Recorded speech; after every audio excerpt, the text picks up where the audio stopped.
Marilla replied, "I've thought that more than once, brother, but why do you keep harping on it?" Anne had become the pride of Green Gables. But as Anne grew older, Matthew began to age as well, and his health was no longer what it used to be. To make matters worse, the bank where they had deposited all their money suddenly went bankrupt. When Matthew read this news in the newspaper, the shock caused him to have a heart attack, and he collapsed and passed away. After Matthew's funeral, Anne couldn't let go of her grief. She felt she shouldn't be so happy anymore, or so full of hope, because Matthew was gone. At that moment, the pastor's wife, Mrs. Allen, gently comforted Anne, saying, "Matthew has only left us physically, but he is still with you, just as he always was, wanting to see you happy." I think we should not close our hearts and reject the healing influences that nature provides us. Indeed, if you've had similar experiences, you can probably understand Anne's feelings.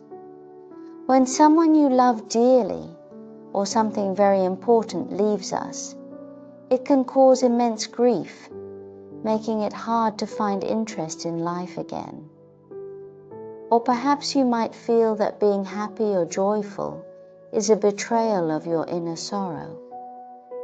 There's a book called The Power of Grief, which says, "Grief is a task. It's an exceedingly heavy burden. But if we bear it, it can serve us, allowing us to heal." How do we heal? Through laughter. Life is, after all, a smile through tears. Some pains cannot be easily resolved, but those who survive should still laugh, for that is the best way to bear the pain. After Matthew's funeral, Marilla's health deteriorated rapidly, and she was on the verge of losing her eyesight. The financial pressures on the household were also mounting. And Marilla even considered selling Green Gables. To keep the home where she had lived and grown up, Anne decided to give up the opportunity to go to college. She chose to stay in her hometown and teach, taking on the responsibility of caring for Marilla. At the same time, she did not give up on her education. She resolved to learn all the college courses by herself, including Latin and Greek. So, a person with a dream, no matter the circumstances they face, will never forget their dreams. Do you still remember Gilbert? He was the one who had been competing and challenging Anne for many years. When he learned about the situation at Green Gables, he withdrew from a job offer because Anne was also applying for it. With the utmost kindness, Gilbert allowed Anne to stay at Green Gables, making it easier for her to take care of Marilla. When Anne found out about all this, she was deeply moved. In fact, she had forgiven Gilbert long ago. Once, when she accidentally fell into the water, it was Gilbert who reached out and saved her life. From that moment on, though she said she wouldn't be friends with Gilbert, in her heart she no longer held any grudge against him. She just couldn't let go of her pride. This time, Anne decided not to run away anymore. She extended a hand of friendship to Gilbert. Thus, this pair of once feuding friends reconciled, becoming good friends who talked endlessly, as if trying to make up for all the missed and overlooked moments from the past. After everything had settled down, Marilla felt immense guilt, believing that Anne had given up her chance for further education because of her. Anne comforted her, saying, "When I left Queen's, the future ahead seemed like a straight path, and I thought I could see many milestones along the way. But now, there's a bend in that road. Even if the path narrows, I know that the flowers of quiet happiness will bloom all along the way. Steady work, worthwhile ideals, and kindred friendships will all bring me joy.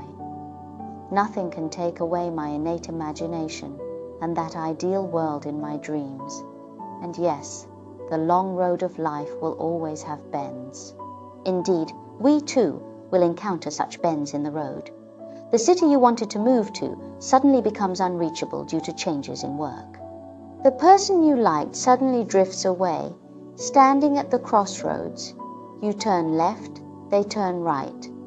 Or perhaps a long-cherished wish seems to drift further away due to unforeseen circumstances. But so what?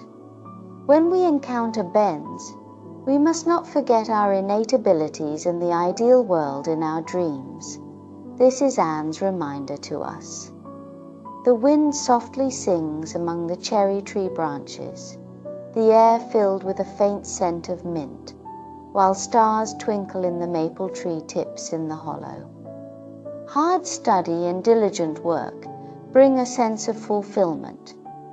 Having like-minded companions brings joy, and having great ambitions propels one forward. Anne had all of these. She was never poor, weak, or lacking. At this point, Anne of Green Gables comes to an end. But does Anne's story stop just because the book is finished? Every reader wanted to know what happened to Anne next, so they decided to write to the author, Maud. During that time, letters flooded in like snowflakes to Maud's doorstep. Being inspired, Maud continued writing Anne's story, producing 8 novels centered on Anne and her children. Maud gave Anne a happy ending. In 1942, Maud passed away due to illness. However, the Anne she created, like an undying beam of light, dispelled the gloom in people's hearts, serving as a beacon of hope when they felt pressure and despair, illuminating the dark and difficult roads ahead. So many people encourage each other, exchanging this book, giving it as a gift to boys and girls alike, hoping to awaken the little Anne within them, to face the ever-changing world with courage and passion. Don't be afraid, you can do it. Lastly, let's read a passage from the book, which is not only Maud's hope for herself, but also her purest wish for everyone. She said, "One day I will grow old. Time will cover my passion, swallow my innocence, and reclaim my childlike wonder, but it will not erase my happiness. My wish is to be a happy girl now, a happy aunt when I'm middle-aged, and a happy old lady when I'm old. In short, to have a happy life." And that's it. That's Anne's answer. If you wish to be happy, you will always find a way. That's all. I hope you enjoy Anne of Green Gables.